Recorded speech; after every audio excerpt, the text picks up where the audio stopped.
Vamos falar um pouco sobre os números primos. Nós já conhecemos, também nós já trabalhamos com esses números. Lá no primeiro bimestre, nós estudamos as raízes, sobre as raízes, e nós aprendemos a determinar uma raiz quando nós não sabíamos qual era a raiz daquele radicando. Então nós fazíamos um processo de decomposição em fatores primos. Então lá eu falei um pouco sobre os números primos. Então os números primos são os que podem ser divididos exatamente por si mesmo ou por um. Como por exemplo, o 2, o 3, o 5, o 7, o 11, o 13 e assim por diante. Tá certo? Mas vamos verificar isso aqui na prática. Vamos verificar se o 5 ele é um número primo e se o 4 também ele é um número primo.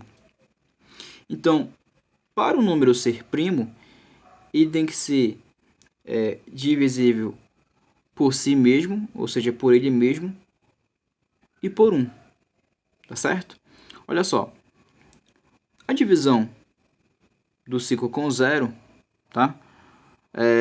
Não é possível fazer essa divisão de um número natural por 0.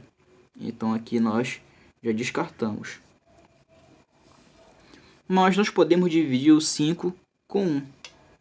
Se eu dividir o 5 com 1, vai ser então 5. Não é possível fazer a divisão do 5 com 2. Então, essa divisão, essa possibilidade, nós podemos descartar. Também não podemos fazer a divisão do 5 com 3. Não dá uma divisão exata. Também não é possível dividir o 5 com 4. Não é uma divisão exata. Mas nós podemos dividir o 5 por ele mesmo.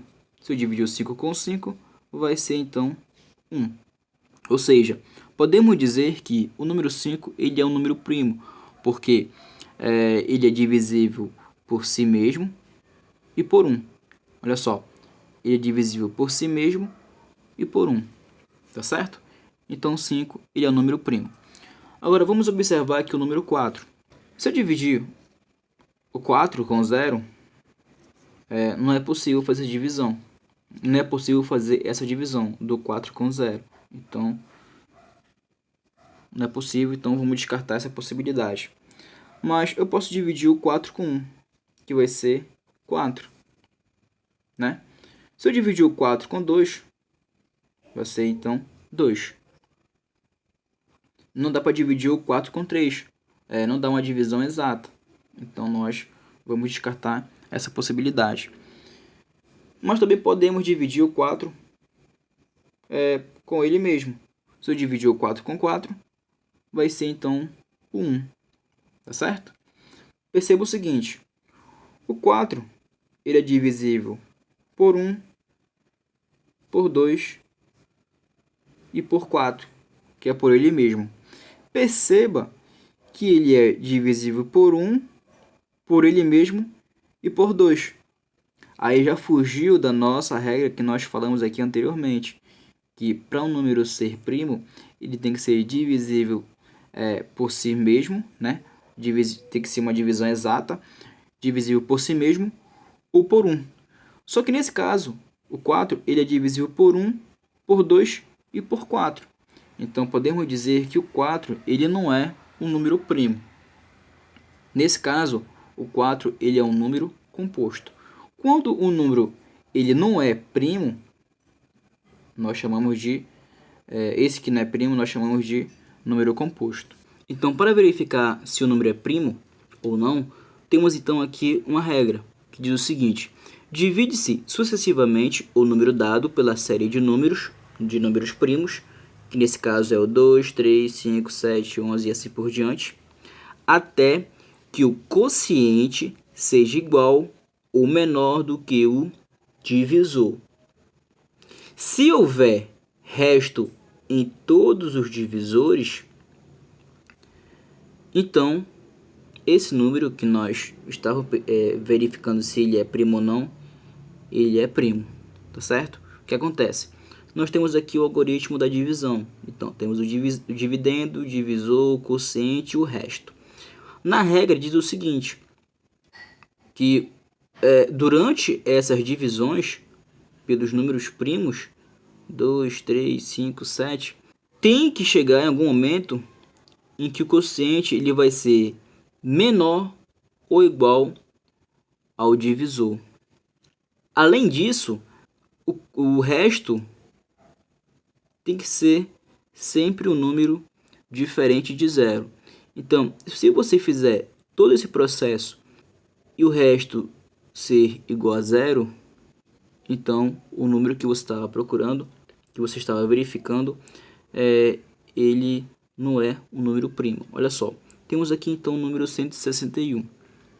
Se eu dividir o 161, eu vou ter o quociente igual a 80 e o resto 1. Perceba que o quociente ele é maior do que o divisor. Então eu vou continuar a divisão. Se eu dividir o 161 com 3, o quociente vai ser 53. Ainda é maior do que o divisor. Então eu vou continuar a divisão com o próximo número primo. Se eu dividir o 161 por 5, vamos ter então 32 e o resto 1. Tá certo? Aqui foi 1, aqui foi 2 e aqui é 1, o resto. Perceba que o quociente ele ainda é maior do que o divisor. Se eu dividir o 161 com 7, que é o próximo número primo depois do 5, nós vamos ter então o quociente 23. Só que o quociente 23 ainda ele é maior do que o divisor. Só que além disso, o resto é igual a zero. Já que o resto é igual a zero, então podemos dizer que esse número 161 ele não é o número primo. Vamos ver o próximo exemplo. O número 113, ele é primo? Vamos verificar. Vamos fazer então divisões sucessivas. Vou pegar o 113, vou dividir por 2, vou dividir por 3, por 5, por 7 e assim por diante. E vou verificar de acordo com o que diz aqui na regra. Se eu dividir o 113 com 2, vamos ter então o quociente 56 e o resto 1. Então, o quociente ele ainda é maior do que o divisor. Lembre-se que o quociente ele tem que ser menor ou igual ao divisor, tá certo? Perceba que nesses casos, o quociente ele está sendo maior do que o divisor.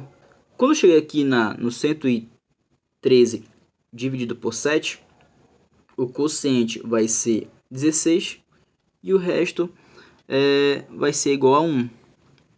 Mas se a gente for dividir o 113 com 11, que é o próximo número primo, vamos ter então um quociente menor do que o divisor. Já que o quociente ele é menor do que o divisor e o resto é um número diferente de zero, então podemos dizer que o número 113 ele é um número primo.